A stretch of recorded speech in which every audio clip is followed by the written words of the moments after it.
Председатель правительства Владимир Сластенин встретился с экоактивистами республики. Встреча прошла у подножия Столовой горы. Обсуждали вопросы окружающей среды, сохранения водных объектов, обеспечения жителей чистой питьевой водой и многое-многое другое. Муслим Ганиев с подробностями.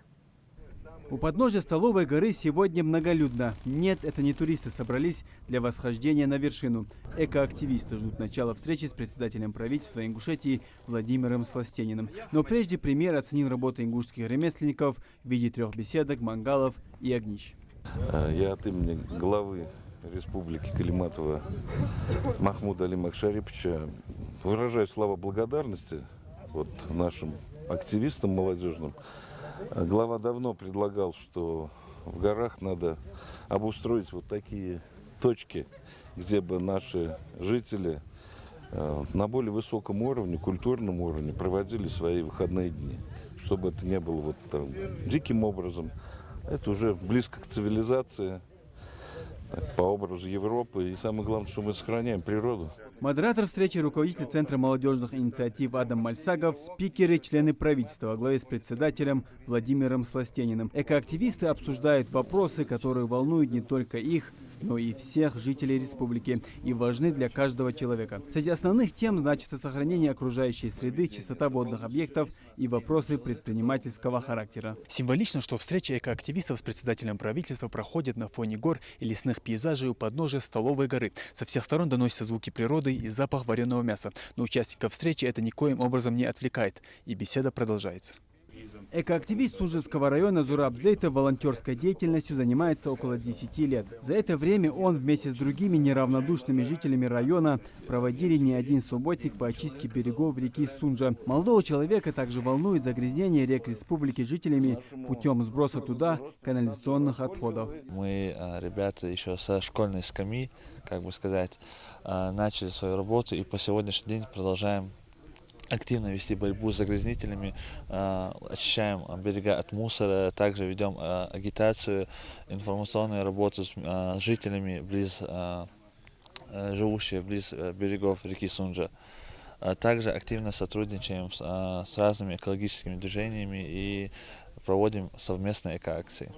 Загрязнение Сунжа – это проблема не одного Сунжинского района. Этот вопрос касается и всех других республиканских рек. К сожалению, находятся те, кто загрязняют водоемы и реки, сбрасывают туда бытовой и строительный мусор, а также канализационные нечистоты. Что с ними делать? Наказывать рублем.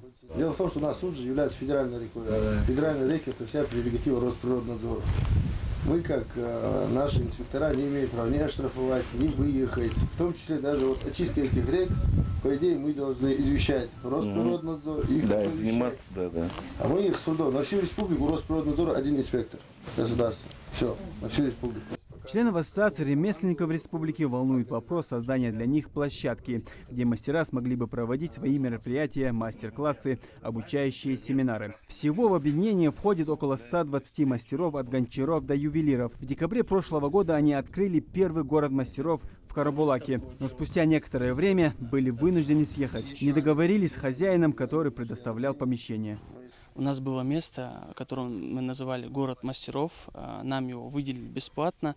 Мы год почти там находились и встречали многих гостей, которые приезжают с соседних республик, с России, и показывали мастер-классы, учили нашу молодежь, кого-то подтягивали. И, естественно, мы сейчас уже лишились этого помещения, и это очень сильный удар оказался по нашей работе.